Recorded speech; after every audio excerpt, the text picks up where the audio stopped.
আচ্ছা, শেয়ার বাজারের নতুন এবং গুরুত্বপূর্ণ আপডেট নিয়ে এই ভিডিওটি। তো আপনারা জানেন যে শেয়ার বাজারে ব্যবসা করতে গেলে কিন্তু শেয়ার বাজার সম্পর্কিত যে গুরুত্বপূর্ণ নিউজ, ডেটা, ইভেন্টগুলো থাকে সেগুলোকে নিয়ে কিন্তু আপডেটেড থাকতেই হয়। আর এই চ্যানেলে সে ধরনেরই ভিডিও আপডেট দেওয়া হয়। তো যাই হোক, আজকে ডেটের ভিডিওটা হচ্ছে 2/9/2024। তো মার্কেটে কিছু ইম্পর্টেন্ট স্টকের ইম্পর্টেন্ট আপডেট দেখে নেব। তার আগে দেখে নিই মার্কেট আজকে কী অবস্থায় ছিল। তো মার্কেট কিন্তু আবারও নতুন একটা হাই তৈরি করলো, মানে মার্কেট একের পর এক, মানে প্রত্যেক দিনই এক অল টাইম হাইয়ে চলে যাচ্ছে।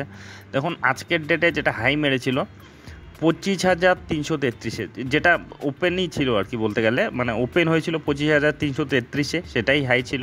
এবং লো মেরেছিল 25,235-এ, পরে ক্লোজিং দিয়েছে 25,278-এ। তো প্রত্যেক দিনই কিন্তু রেকর্ড তৈরি করছে আর কি, প্রত্যেক দিনই অল টাইম হাই মারছে। তো আজকের ডেটেও তার পজিটিভিটি দেখা গিয়েছে, মানে খুব বড় পজিটিভিটি দেখা যায়নি, কিন্তু মার্কেট মানে ধীরে ধীরে কিন্তু উপরের দিকেই যাচ্ছে। 25,000-এর লেভেলটির অনেক উপরে, 278 পয়েন্ট উপরে ক্লোজিং দিয়েছে। তো 25,278-এ ব্যাঙ্ক নিফটিও আজকে মোটামুটি সঙ্গ দিয়েছে আর কি, সামান্য পজিটিভই ছিল আর 88 পয়েন্টের মতো, যেটা 51,439-এর ক্লোজিং দিয়েছে। সেন্সেক্সকে যদি দেখেন, সেন্সেক্সও পজিটিভিটি দেখিয়েছে 194 পয়েন্টের মতো, 82,559-এ ক্লোজিং দিয়েছে। তো ওভারঅল মার্কেট কিন্তু পজিটিভ মোডেই ছিল আর কি। তো যাই হোক, আজকের ডেটে মার্কেটে যে ইম্পর্টেন্ট স্টকগুলো সেগুলোর আপডেট দেখে নেব। তো প্রথমে দেখে নিই যে কোম্পানিটি আদানি উইলমার্কে নিয়ে, যেটা আজকের ডেটে প্রায় 4.5% মতো পজিটিভিটি দেখিয়েছে। আজকে ওপেন হয়েছিল 363 টাকায়, হাই মেরেছিল 380 টাকায়, পরে ক্লোজিং দিয়েছে 376 টাকায়।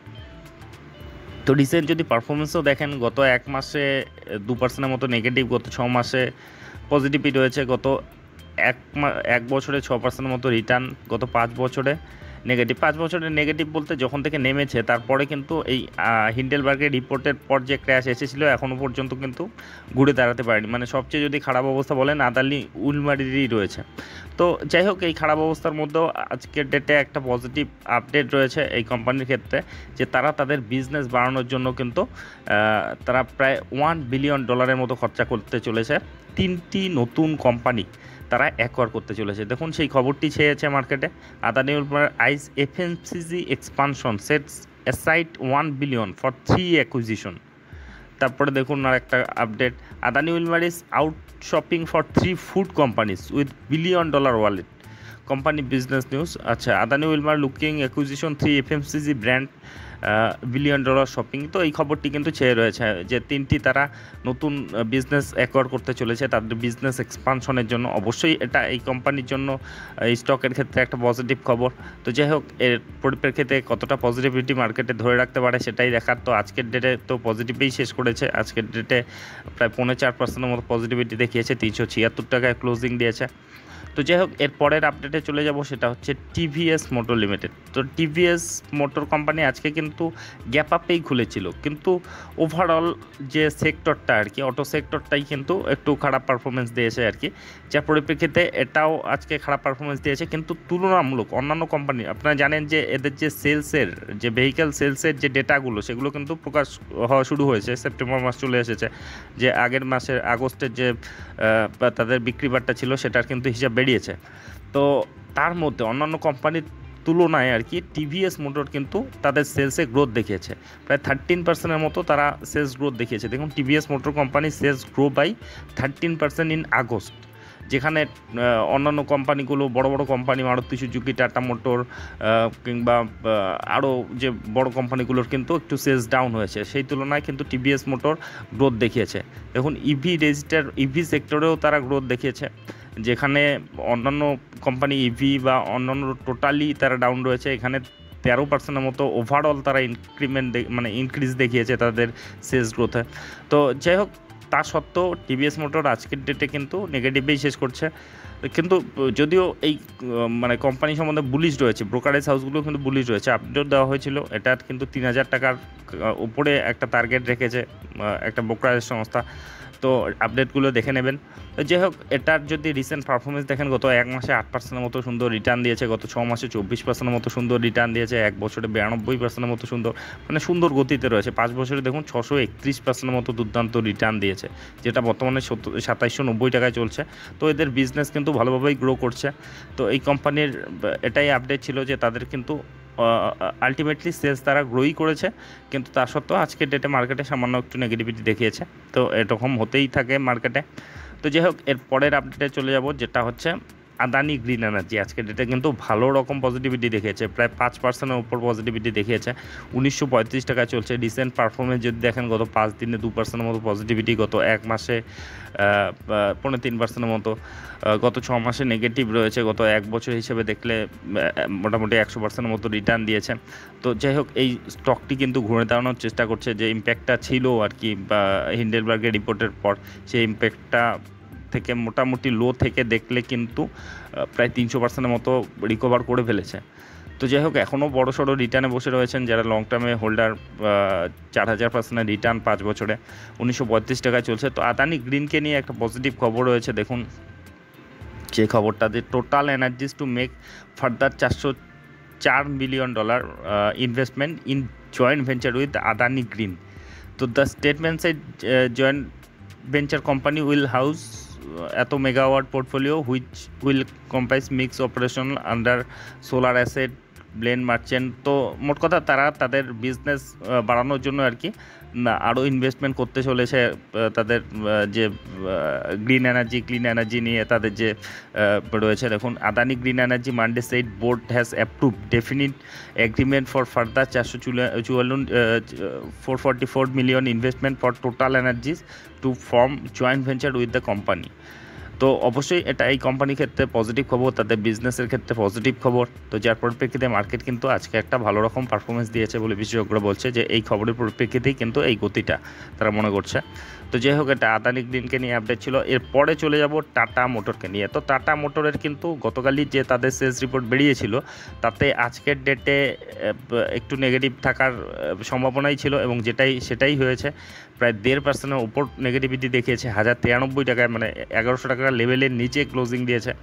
তো ইদানিংয়ের পারফরমেন্সও যদি দেখেন, একটু দুর্বল রয়েছে। তাদের সেলস ডেটা বেরোনোর পর কিন্তু আরও দুর্বলতা প্রকাশ পাচ্ছে। তো যাই হোক, এগুলো আপ ডাউন হতেই থাকে। আপনি যদি এর দেখেন সেলসের হিসাবটা, মোটামুটি 8%-এর মতো কিন্তু তাদের যে সেলস আর কি, আগস্ট সেলস গত বছরের তুলনায় 8% কমে গিয়েছে। এমনকি তাদের যে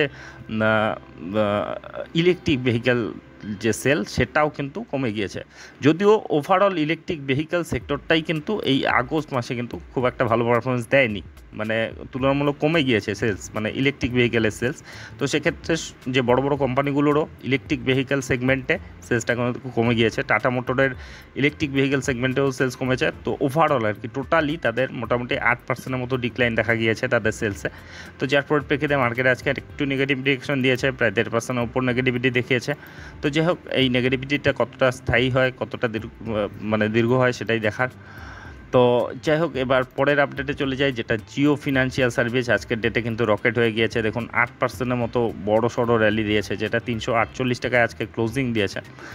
এটা ইদানিং পারফরমেন্স দেখলে গত 5 দিনে 7%-এর মতো রিটার্ন, গত এক মাসে 6%-এর মতো রিটার্ন, গত 6 মাসে 7%-এর মতো রিটার্ন, মানে একটু কিন্তু কারেকশনে ছিল। হাই থেকে দেখলে মোটামুটি 20%-এর কাছাকাছি কারেকশনে ছিল, কিন্তু আজকের ডেটেই এই অনেকটাই কিন্তু রিকভার করেছে, প্রায় 8%-এর মতো আজকের ডেটেই। 26 টাকা আজকেই বেড়েছে। দেখুন ওপেন হয়েছিল 323 টাকায়, হাই মেরেছিল 349 টাকায়, যেটা ক্লোজিং দিয়েছে মানে হাইয়ের কাছাকাছি 348 টাকায়। তো যাই হোক, জিও ফিনান্সিয়াল সার্ভিসের যেটা আপডেট রয়েছে, আপডেট বলতে জিও ফিনান্সিয়াল সার্ভিসের কতগুলো পজিটিভ আপডেটই রয়েছে। তার মধ্যে এজিএম যে হলো আর কি, অ্যানুয়াল জেনারেল মিটিং, তো সেখানে এই জিও ফিনান্সিয়াল সার্ভিসকে নিয়েও কিন্তু কতগুলো পজিটিভ চিন্তাভাবনা রেখেছে। দেখুন একটু আপডেটটা দেখে নিন। Mukesh Ambani, Jio Financial Limited, the NBFC subsidiary of Jio Financial Service, announced that it is an financial stage to launching home loans, which are currently available in beta mode. This update was shared during the company's first annual general meeting, যেটা এবার মানে আগে তো একসাথেই ছিল, মানে রিলায়েন্স ইন্ডাস্ট্রির সাথে, সেটা আলাদা হলো এবারই।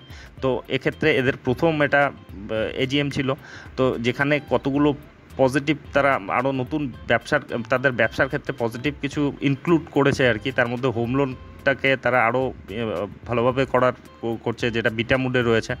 তো এছাড়াও adding further the company plans to introduce other financial products, অন্যান্য প্রোডাক্টসও কিন্তু তারা লঞ্চ করতে যাচ্ছে, including loans against property and securities. তো এরকম কিন্তু কতগুলো পজিটিভ চিন্তাভাবনা রেখেছে আর কি অ্যানুয়াল জেনারেল মিটিংয়ে। তো এই খবরগুলোর পরিপ্রেক্ষিতেই একটা গতি যেটা বিশেষজ্ঞরা মনে করছে। তাছাড়াও জিও ফিনান্সিয়াল সার্ভিস কিন্তু এফএনও সেগমেন্টেও ইনক্লুড হতে পারে, মানে ফিউচার অ্যান্ড অপশন সেগমেন্টে।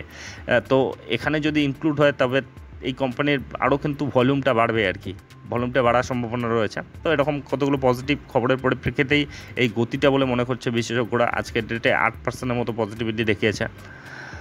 তো এবার চলে যাব মার্কেটে যেটা সবচেয়ে এখন পপুলার স্টক আর কি বলা যায়, যে ওলা ইলেকট্রিক। যখন থেকে নেমেছে তখন থেকে কিন্তু দুর্দান্ত পারফরমেন্স দিয়েছে, তারপরেই কিন্তু একটা কারেকশন চলছে। দেখুন যেটা এক সময় মানে যে দামে নেমেছিল সেখান থেকে 50%-এর মতো একটা র্যালি দিয়েছিল, তারপরে কিন্তু কারেকশনে রয়েছে। আপনি যদি হাই থেকে দেখেন মোটামুটি 20%-এর মতো কারেকশন হয়ে গিয়েছে, যেটা এক সময় 150 টাকার উপরে চলে গিয়েছিল। হ্যাঁ, 150 টাকার কাছাকাছি চলে গিয়েছিল আর কি। সেখান থেকে কিন্তু এখন 114 টাকা 95 পয়সা। আজকের ডেটেও 2.5%-এর মতো নেগেটিভিটি দেখিয়েছে। তো এই নেগেটিভিটির পেছনে যেটা মূল কারণ আর কি, তাদেরও কিন্তু এখন এমনিতে ওলা ইলেকট্রিক কিন্তু টু হুইলার সেগমেন্টে, ইলেকট্রিক ভেহিক্যাল সেগমেন্টে এরা কিন্তু মার্কেট লিডার কোম্পানি। কিন্তু তারা যেটা মার্কেট শেয়ার নিয়ে আগে ছিল, একসময় কিন্তু তাদের 50%-এর উপর মার্কেট শেয়ার তাদের দখলে ছিল, কিন্তু ইদানিং সেটা কিন্তু অনেকটাই কমে গিয়েছে, ধীরে ধীরে কমছে। 50 থেকে 40 হয়েছে, 40 থেকে এখনকার যেটা হিসাব রয়েছে একেবারে রিসেন্ট হিসাব, তাদের মার্কেট শেয়ার 31%-এ নেমে এসেছে, যেটা এক সময় 50%-এর উপরে ছিল। তো এটা একটা নেগেটিভ একটা ডেটা এই কোম্পানির ক্ষেত্রে, যেখানে তার যে কম্পিটিটর যেমন টিভিএস, বাজাজ, তারা কিন্তু এই টু হুইলার স্কুটি সেগমেন্টে, মানে টু হুইলার সেগমেন্টে তারা মার্কেট শেয়ার কিন্তু ইনক্রিজ করছে ধীরে ধীরে। দেখুন টিভিএস এখন 20% মার্কেট শেয়ার, বাজাজ অটোর এখন 19% মার্কেট শেয়ার, যেগুলো আগে কম ছিল সেখানে তাদের বাড়ছে। আবার এদিকে ওলা ইলেকট্রিকের কিন্তু মার্কেট শেয়ার কমে যাচ্ছে। আর এবারকার যদি সেলস ভলিউম, সেক্ষেত্রেও কিন্তু তাদের যে ইলেকট্রিক ভেহিকেলের সেলসটা কমে গিয়েছে। দেখুন একটু আপডেটটা, Ola electric vehicle as log lowest monthly sales so far in this year, even rival Bajaj auto and TVS motor company caught up, তারা তাদের সেলস বাড়িয়েছে, কিন্তু এখানে দেখুন লোয়েস্ট মান্থলি সেলস তারা দেখিয়েছে আর কি। তো অবশ্যই এটা একটা নেগেটিভ ব্যাপার এই কোম্পানির ক্ষেত্রে, যার পরিপ্রেক্ষিতে এখনও কিন্তু এই কোম্পানি এখনও প্রফিটেবল না, কিন্তু মানে তারা মার্কেট শেয়ার বড় ধরে রেখেছে, তা সত্ত্বেও এরা এখনও প্রফিটেবল কোম্পানি না। এবারকার যদি আপনি ফিনান্সিয়াল রেজাল্টটাও দেখেন, সেটার আপডেটও দেওয়া হয়েছিল, এবারও তারা লস করেছে। মানে তারা তাদের মার্কেট শেয়ারকে ধরে রাখতে কিন্তু তারা তাদের দাম যথেষ্ট কমাতে, মানে যথেষ্ট হারে কমাচ্ছে আর কি, যার পরিপ্রেক্ষিতে তাদের প্রফিট মার্জিন কমে যাচ্ছে এবং তারা প্রফিটে আসতে পারছে না আর কি। তো এরকম কতগুলো নেগেটিভ পয়েন্ট রয়েছে। তো যাই হোক, যারা হাইয়ে ঢুকেছেন আর কি এই স্টকে যখন নেমেছিল, তারা কিন্তু মোটামুটি ফেসে গিয়েছেন। এই যে যারা ফেসে আছেন আর কি, তারা একটু সাবধানীভাবেই থাকা উচিত, কারণ এখনও প্রফিটেবল কোম্পানি না, এটা এরকমই চলতে পারে কিন্তু। আর যেহেতু মার্কেট শেয়ার তাদের কমছে, তাদের সেলস কমছে, এগুলো কিন্তু প্রভাব পড়তে পারে তাদের শেয়ার দরে। এই কারেকশনটা কিন্তু আরও হতে পারে আর কি, যেটা বিশেষজ্ঞরা মনে করছে। তো যাই হোক, যারা লং টার্ম ইনভেস্টর তাদের জন্য এটাই কিন্তু ব্যাপার, যে যতদিন না পর্যন্ত একটা টার্ন অ্যারাউন্ড পজিশনে চলে আসে আর কি, যে এখন লস করছে, লস করতে করতে লসটা কমাচ্ছে বা লাভের দিকে এগোচ্ছে, তো সেই পজিশনটা কিন্তু মানে তার অপেক্ষায় থাকা উচিত আর কি। যেমন জোম্যাটো নেমেই কিন্তু বহুত দিন লসে ছিল, তারপরে ধীরে ধীরে লস তারা কমাতে শুরু করলো, এখন কিন্তু তারা প্রফিট করছে এবং কনসিস্টেন্টলি প্রফিট করছে। তো এরকম অবস্থায় যখন আসবে, এখনও কিন্তু এদের লস বাড়ছে বলতে গেলে, আপনি যদি ডেটাগুলো দেখেন দেখলেই বুঝতে পারবেন। তো অবশ্যই এই ব্যাপারগুলো চিন্তাভাবনা করেই ইনভেস্টমেন্ট করা উচিত। তো যাই হোক, এই আপডেটগুলি নিয়ে এই ভিডিওটি ছিল। তো এই ধরনের আপডেট যদি আপনার উপকারে লেগে থাকে তবে অবশ্যই চ্যানেলটি সাবস্ক্রাইব করে রাখবেন। আর এগুলো অনেক সময় বলা হয়, কোনো ভালো মন্দ বলা হয়, কিন্তু এগুলো কোনো মানে বাই বা সেলের রিকমেন্ডেশন না, এগুলো জাস্ট স্টাডি পারপাসে থাকে, ইনফরমেশন প্রোভাইডের জন্য থাকে। তো যাই হোক, ভিডিওটি শেষ পর্যন্ত দেখার জন্য ধন্যবাদ।